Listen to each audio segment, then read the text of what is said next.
I run 12 tools across 4 AI agents on a home server. Only 4 of those tools are wrapped in MCP. The other 8 are raw Python API calls, and they're staying that way. If you're rewriting your agent stack on MCP because Google and Anthropic told you to, you're probably about to make every single one of your agents slower for no reason. Most tutorials sell MCP as the new default. Nobody publishes the threshold where it actually pays off. I'm Lazar.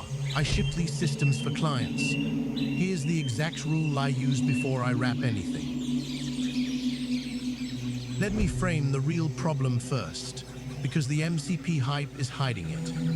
A solopreneur or a small ops team wires up an AI agent that reads Gmail, drops rows into a database, sends Telegram alerts, checks the calendar. It works. Then they watch a keynote, hear MCP is the future, and spend 2 weekends rewriting every tool as an MCP server. The agent still works. It's just slower, harder to debug, and now there are 3 config files per tool that nobody remembers writing. That's the pain I see over and over on client calls. People are paying a tax to sound modern. Here's the shape of the solution. Treat MCP as a packaging format for tools you share, not a protocol you adopt because it's trendy. The single question I ask before wrapping any tool is this: how many agents will actually call it? If the answer is 1, it stays as a raw Python function behind a typed wrapper. If the answer is 2 or more, it earns an MCP server. That's the whole rule. I call it the 2-agent rule. And it's the reason my stack runs fast and stays debuggable. Let me show you what that looks like in a real deployment. There are 12 tools across 4 agents. 1 agent triages email, 1 manages knowledge in a Notion-style database, 1 runs outbound messaging on Telegram, 1 handles calendar and scheduling. 4 of those tools are shared: Gmail read, database upsert, Telegram send, and calendar query. Every one of those has 3 or more agent consumers. Those 4 are wrapped in MCP. The other 8 tools, things like a specific label mutation, a specific report generator, a specific webhook poster, are used by exactly 1 agent each. Those 8 are raw async Python functions with pedantic input and output models, nothing more. If I had wrapped all 12 in MCP the way the keynote suggests, here's what would have happened. Every single consumer tool would have added roughly 500 to 800 milliseconds per turn from the MCP transport, the schema handshake, and the server round trip.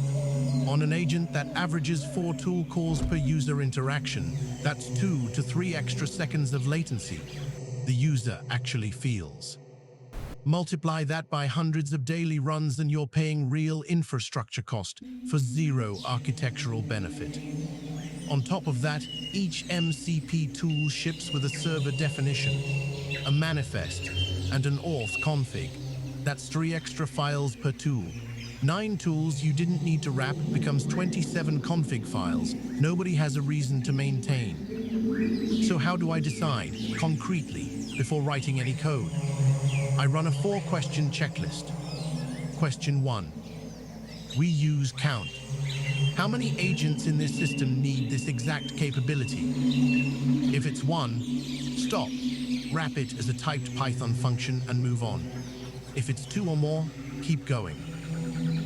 Question 2. Latency budget. Is this tool inside a user-facing loop where 500 milliseconds matters, or is it a background job where it doesn't? If it's user-facing and reuse is low, lean toward raw API. Question 3. Auth complexity. Auth complexity. Does this tool need shared credential handling across processes? MCP handles that cleanly. If auth is trivial, raw API is fine. Question 4. Schema stability. Is this API stable, or does the vendor change fields every quarter? Unstable schemas benefit from the MCP layer because you update 1 server, not 5 call sites. Stable AP. Eyes don't need that abstraction. That checklist is why Gmail Read got promoted to MCP. 3 agents need to read email. The auth is auth, which is annoying to duplicate. The Gmail API is stable. High reuse, shared auth, stable schema, clean win. The same logic applied to the database upsert, Telegram send, and calendar query. But a tool that posts a very specific weekly report to one Slack channel from one agent. That's a 40-line Python function. Wrapping it in MCP would triple the code and help nobody. Here's where MCP genuinely wins. And I want to be fair to the protocol because it's a good piece of engineering. Cross-agent tool sharing is the obvious case. If you have 3 agents that all need Gmail, you write and maintain one server, not 3 integrations. Third-party discoverability is another real win. If you want an agent to pick up new tools at runtime from a registry, MCP is designed for that. And swapping LM providers becomes cheaper. Because tools are behind a standard interface, moving from one model vendor to another doesn't force you to rewrite every integration. Those are the 3 places I've seen MCP earn its keep on client work. But none of those benefits apply to a solo tool with one consumer. And this is the part nobody in the hype cycle wants to say out loud. Below the 2-agent threshold, MCP is overhead. It's a distributed systems abstraction being applied to a monolithic problem. You're paying the cost of a protocol without receiving any of its benefits. The payoff of doing this properly is real. Keeping the 8 single consumer tools as raw Python saves roughly 600 milliseconds per agent turn in the paths where those tools run.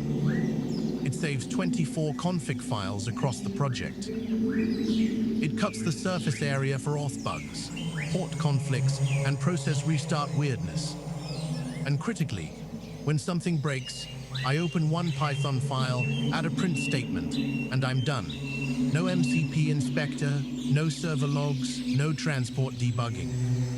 For a small team, that debuggability is worth more than architectural purity.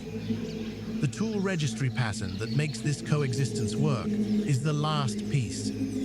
I have one Python module that both agents and the MCP server import from. If you want the full decision checklist, the tool registry pattern, and examples of how we make raw RPI tools and MCP servers coexist cleanly in production agent systems, go look at what we ship for clients at BizFlowAI.io.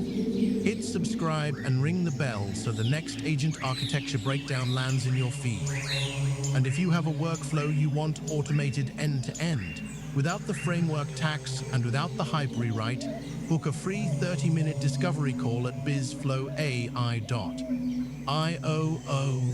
We'll tell you honestly whether MCP is even the right layer for your problem.